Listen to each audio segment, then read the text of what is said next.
سورہ مومنون کی آیت نمبر 115 میں رب قدیر جل و علا نے فرمایا افحسبتم انما خلقناکم عبثا وانکم الینا لا ترجعون۔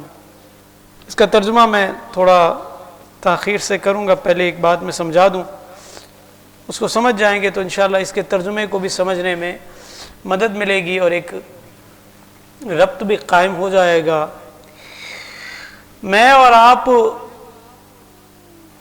جانتے ہیں اور بخوبی جانتے ہیں کہ اس کائنات میں کوئی چیز رب العالمین نے بیکار پیدا نہیں کی۔ باریک سے ریت کے ذرات جس کو ہم ہاتھ سے صاف کر لیں، اپنے کپڑوں پر لگ جائے تو صاف کر لیں، زمین پر فلور پر لگ جائے تو بھی صاف کر لیں، اس کی کوئی حیثیت اور اہمیت ہمارے نزدیک نہیں ہوتی۔ اسی طرح یہی باریک ذرات جس کو ہم اپنے وجود سے صاف کر لیتے ہیں، اپنے گھر سے، اپنے فلور سے صاف کرتے ہیں، لیکن یہی باریک ریت کے ذرات اگر کسی جوہری کے ترازو میں لگ جائیں، جو گولڈ کا کام کرتے ہیں، سلور کا کام کرتے ہیں، سونا چاندی کی خرید و فروخت کا کام کرتے ہیں، اگر ان کے بیلنس پر، ان کے ترازو پر لگ جائے تو کس قدر حساس ہوتے ہیں وہ، اور کتنی اہمیت دیتے ہیں، اس کو کس طرح سے صاف کرتے ہیں۔ اسی طرح یہ سوچ لیجئے کہ روئے زمین پر جتنے بھی انسیکٹس پائے جاتے ہیں، حشرات الارض، اڑنے والے پرندے چھوٹے چھوٹے، ان کی حیثیت ہمارے نزدیک کیا ہوتی ہے؟ مچھر، ہاتھ سے مسل دیا جاتا ہے، دیگر اسپرے کے ذریعے اس کو ختم کر دیا جاتا ہے، لیکن یہی مچھر ایک سرکش نمرود کی ہلاکت کا سبب بنتا ہے، کیونکہ اللہ رب العالمین نے اسے سبب بنایا۔ اس وقت اس کی اہمیت کیا تھی کہ جو ناک میں چلا گیا اور تھا بھی لنگڑا، مفسرین نے کہا فرمایا لنگڑا مچھر تھا، اور نمرود کے دربار کا یہ اصول تھا کہ کوئی بھی آتا تھا اس کے دربار میں تو بادشاہ نمرود اپنا سر جھکاتا تھا اور آنے والا آ کر اس کے سر پر جوتا مارتا تھا، اس کو تھوڑی تسکین ملتی تھی۔ لکھنے والوں نے لکھا، اگرچہ ہمارے نزدیک اس کی حیثیت کچھ بھی ہو، لیکن یہ رب العالمین کی تخلیق، اور اللہ رب العالمین نے اس کو پیدا کیا اور اس سے کیا کام لیا گیا، یہ دیکھیں، ایک سرکش کی ہلاکت کا کام لیا گیا۔ پتہ چلا کہ کوئی بھی چیز بیکار نہیں۔ بڑے بڑے پہاڑوں کو کاٹ کر سرنگیں بنانے والے، محلات بنانے والے، بالخصوص عرب کنٹریز کو آپ دیکھ لیجئے، بڑے بڑے پہاڑوں کو تراش کریے کس طرح محل بناتے ہیں، لیکن یہی پہاڑ جو ٹنوں وزنی، اگر اللہ رب العالمین چاہے اور ان میں زلزلہ آ جائے تو انسان کی زندگی کس طرح اجیرن بن جاتی ہے۔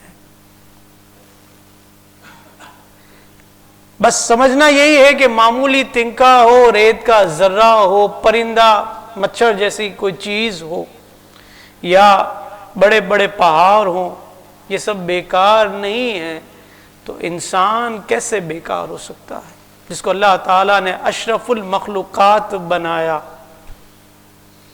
اس کی حیثیت اور اہمیت کتنی ہوگی۔ ایک ہیرا جو کوئلے کی کان سے نکلتا ہے، میں اور آپ اس کی شناخت نہیں رکھتے، لیکن جوہری جو ہے اس کی شناخت رکھتا ہے۔ پتھر جب چٹانوں سے نکالا جاتا ہے کاٹ کاٹ کر، کتنی گرد و غبار لگی ہوتی ہے، کتنا میل کچیل ہوتا ہے، لیکن جب یہی پتھر ایک مخصوص پروسیس سے گزر کر ہمارے سامنے آتا ہے تو ہمارے گھروں کی زینت بنتا ہے۔ یہ سارا پتھر ہی لگا ہوا ہے نا دیواروں پر اور زمین پر، کیا ہے؟ تو جب یہ ساری چیزیں اتنی قیمتی ہیں تو انسان اللہ رب العالمین نے جس کو اشرف المخلوقات بنایا، یہ بیکار کیسے ہو سکتا ہے؟ یہی ذہن اللہ رب العالمین نے، یہی سوچ سورہ مومنون کی آیت نمبر 115 میں دی، جو میں نے مقدمے میں پڑھی کہ کہ افحسبتم انما خلقناکم عبثا، تو کیا یہ سمجھتے ہو کہ بیکار تمہیں بنا دیا، وانکم الینا لا ترجعون، اور تمہیں ہماری طرف لوٹنا نہیں ہے۔ پتہ چلا کہ انسان بیکار نہیں ہے، از اول تا آخر اللہ رب العالمین نے اس کی تکریم کا اہتمام کیا۔ ماں کے پیٹ میں ہے تو بھی اس کی تکریم ہے۔ ایبورشن کے معاملات دیکھ لیجئے، مسائل پڑھ لیجئے، سمجھ لیجئے، تو اللہ رب العالمین نے جو ایبورشن سے جو روکا گیا ہے انسان کو، کیوں کہ ایک انسان کی ایک قدر ہے، اس کی حیثیت ہے، اس کی اہمیت ہے، اگرچہ وہ دنیا میں آیا نہیں ہے، ماں کے رحم میں ہے، مراحل سے گزر رہا ہے تخلیق کے، لیکن اس کی حیثیت اور اہمیت کو رب العالمین نے کس طور پر کہ اس کی تکریم کرتے ہوئے ایبورشن سے روکا گیا۔ الغرض کسی بھی مرحلے میں ہو انسان کی حیثیت، پھر اس طور پر دیکھا جائے کہ جو چیز جتنی زیادہ قیمتی ہوتی ہے اس کی حفاظت بھی اتنی زیادہ کی جاتی ہے۔ ایک حالت انسان کی وہ ہے جو رحم مادر میں ہے، اس کی حفاظت کا اہتمام، اس کی خوراک کا اہتمام اللہ رب العالمین نے فرمایا۔